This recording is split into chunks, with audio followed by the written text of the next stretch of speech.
Draw the energy level diagram for the line spectra representing Lyman series and Balmer series in the spectrum of hydrogen atom.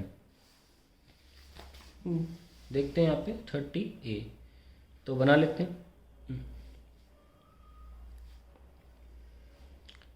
ये hydrogen का spectrum, energy spectrum बना रहे हैं, ये energy है। तो पहले पायदान पे एनर्जी की वैल्यू होती है माइनस का 13.6 इलेक्ट्रॉन वोल्ट, 1 का स्क्वायर। अगली बारी आती है माइनस 13.6 बाय 2 का square electron volt, which is actually equals to minus का 3.4 electron volt, n equal to 2। अगला जो होता है थोड़ा पास में होता है। अब देख सकते हैं कि फासला जो है वो 10.2 का है, तो काफ़ी बड़ा है। अगला फासला काफ़ी कम है, बिकॉज दिस इज़ 1 माइनस का 1.51। Okay, this is the answer. That is the difference between the two energy levels, काफ़ी कम है in comparison to the previous one. उसके बाद और कम हो जाता है ये, दिस इज़ माइनस का 0.85 इलेक्ट्रॉन वोल्ट। खैर, अभी हमें लायमन बाल्मर बताना है, एंड सो ऑन। बहुत सारे बनते चले जाएंगे, पास आते चले जाएंगे, एंड सो ऑन। ठीक है, ये लीजिए। तो n equal to 3, n equal to 4, n equal to 5, n equal to 6 and n equals to infinity. ये एनर्जी लेवल्स हैं। जब इलेक्ट्रॉन कहीं से भी 1 पे आके जंप करता है, तो जो एनर्जी निकलती है उसे लायमन सीरीज़, जो एनर्जी है निकलती है, वेवलेंथ्स जो उसमें रीजन में आती हैं, उनको हम लायमन सीरीज़ का हिस्सा बोलते हैं। लायमन सीरीज़ ये हो गया। और कहीं से भी अगर n इक्वल टू 2 पर इलेक्ट्रॉन आके कूदता है या यहाँ पे आके रुकता है, तो उसका नाम बाल्मर सीरीज़ रखा गया है। So that's it, we have made that. क्या बोला गया था? Draw the energy level diagram the line spectra representing Lyman series and Balmer series in the spectrum of hydrogen atom. हमने ये दिखा दिया है। ठीक है। सो एनर्जी भी अब देखना चाहिए तो कैसे निकलती है। जब खुद ही गिरता है तो इनिशियल माइनस फाइनल होता है, विच इज़ माइनस का 13.6 by n i square minus का 13.6 by n final square. So we actually get 13.6। ये energy is equals to 1/nf square minus 1/ni square. अब ध्यान रखें कि ये एनर्जी इलेक्ट्रॉन वोल्ट में आएगी। सो अगर हम लायमन की बात करें तो यहाँ पे एनर्जी को ऐसे लिखा जाएगा कि कूदना तो 1 पे ही है, आना 1 पे ही है, आ कहीं से भी सकते हो। ठीक है, दैट इज़ द लायमन। और बाल्मर में एनर्जी होगी 13.6, कूदना 2 पे है, आ कहीं से भी सकते हो। सॉरी, इनिशियल हमको पता करना पड़ता है या बताया जाता है एनर्जी निकालनी हो तो। ये पार्ट तो हो गया। फिर बोला है using the Rydberg formula for the spectrum hydrogen atom calculate the largest and shortest wavelength of emission lines of the Balmer series in the spectrum of hydrogen atom. Use the value of the Rydberg constant. आइए देखते हैं। Now जैसा कि हमने अभी part दिखाया कि Rydberg formula क्या होता है, 1/λ is equal to Rydberg 1/nf square minus 1/ni square. ये रेडबर्ग फॉर्मूला है और इस 1/λ को अलग से बोला जाता है वेव नंबर। और रेडबर्ग की जो वैल्यू है राइडीबर्ग भी लोग बोलते हैं, वो 1.1 10⁻⁷ मीटर इनवर्स। ठीक है, क्योंकि आफ्टर ऑल इनका तो कोई यूनिट नहीं होगा और ये रेडबर्ग 1/λ के बराबर है, लैम्डा लेंथ होता है, इसलिए मीटर इनवर्स का रेशियो है। तो बाल्मर के केस में हमें क्या निकालना है? Largest and shortest wavelength of emission lines. आइए, लार्जेस्ट और शॉर्टेस्ट में ये तो बिल्कुल पास से कूदना है, या तो आप भाई कूदना तो 2 पर है, अगर बाल्मर की बात करें तो 3 से कूदोगा या फाइनल से। तो लेट्स फाइंड आउट लार्जेस्ट कब आता है ना, अभी पता चल जाएगा। पहले क्या कर रहे हैं, ट्रांसमिशन फ्रॉम इन्फिनिटी, तो ये आपको देगा largest wavelength.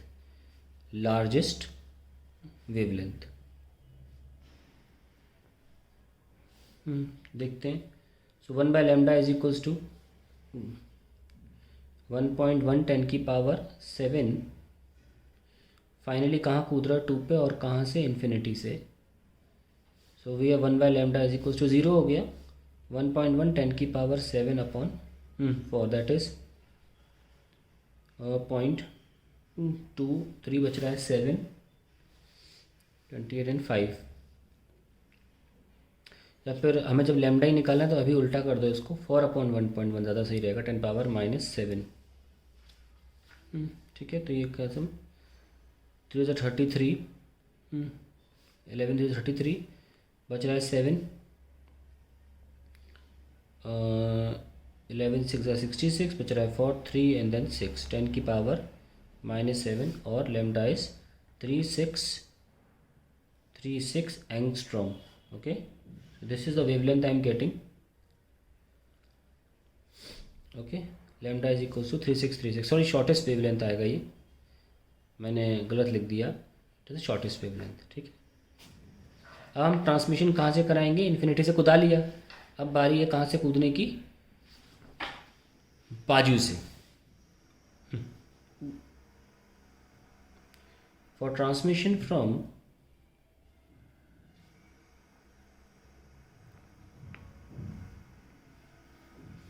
n equal to 3 to n equal to 2, तो यहाँ मिलेगा हमें लार्जेस्ट वेवलेंथ।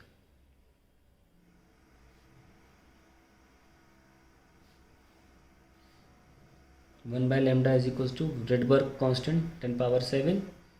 आप ऐसे याद रखना, रेडबर्ग भूल जाता हो 1 करोड़, वैसे दिया रहता है बुक्स में, आई मीन क्वेश्चन पेपर में भी गिवन होता है कई बार, पर ऐसे याद रखना। तो क्या बोल सकते हो, 1 करोड़ याद रख सकते हो। कई बार काफ़ी कैलकुलेशन में हम 10 पावर 7 ही इस्तेमाल कर लेते हैं। खैर 1 by n final square minus 1 by n initial का स्क्वायर, 1 बाय लैम्डा इज 1.1 10 की पावर 7। सो फाइनली कहाँ कूद रहे हो, 2 पे, और कहाँ से 3 से, ये लीजिए। तो 1.1 10 की पावर 7, 9 - 4 5 बाय 9 4 से 36, ये लीजिए 1 बाय लैम्डा। तो लैम्डा कितना आ गया, 36/5.5 10 की पावर -7, ये लीजिए। लैम्डा क्या आ गया, 72/11 10 की पावर -7।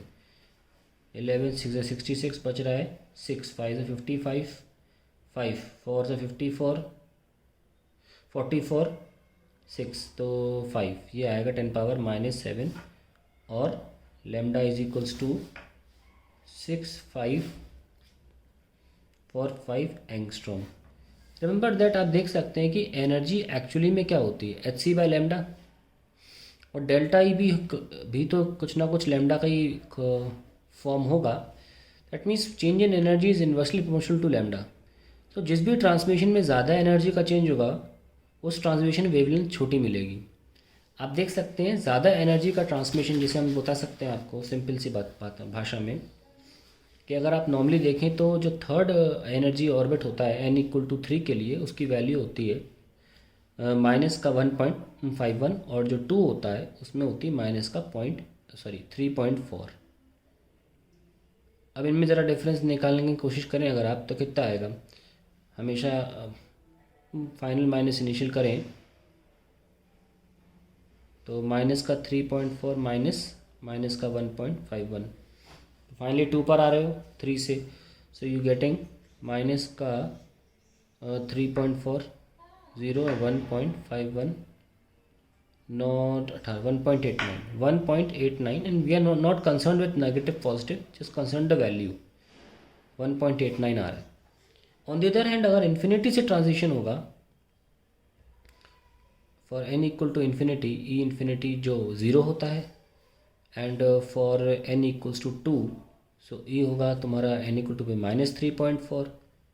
तो अगर तुम E2 माइनस इन्फिनिटी करोगे तो आंसर -3.4 ही तो आएगा। तो ज़्यादा एनर्जी किस में निकल रही है, पास से। जो क्लोजेस्ट जंप करता है इलेक्ट्रॉन तो ज़्यादा एनर्जी निकलती है और वेवलेंथ कम होती है। तो वेवलेंथ, सॉरी उल्टा बोल दिया, जब सबसे दूर से, इन्फिनिटी लिखा तो है यहाँ पे, जब सबसे दूर से आप जंप करते हैं तो एनर्जी सबसे ज़्यादा लिबरेट होती है। ठीक है, ज़्यादा एनर्जी लिबरेट होगी तो वेवलेंथ भी कम होगी। तो यहाँ पे देखिए सबसे दूर से जब आप कर रहे हैं तो वेवलेंथ कम आई है, और सबसे पास से जब आप करते हैं तो वेवलेंथ ज़्यादा आती है, क्योंकि एनर्जी भी कम रिलीज़ होती है। ध्यान रखें, मैं लिख देता हूँ कि अलग पेज पे देता हूँ, ये बहुत इंपॉर्टेंट नोट है, ध्यान रखें तो कई बार MCQs में काफ़ी काम आ जाएगा। When transition occurs from higher energy levels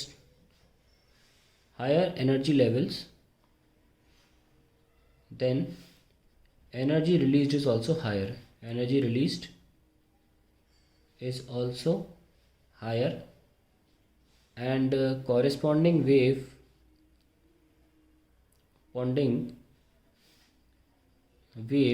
has a shorter wavelength। ठीक है, याद रखें। और दूसरा वाला इसका उल्टा, वो मैं लिख नहीं रहा हूँ, कंफ्यूज हो जाएंगे। ठीक है, जितनी दूर से कूदोगे उतनी छोटी वेवलेंथ निकलेगी, उतनी ज़्यादा एनर्जी होगी, ध्यान रखना।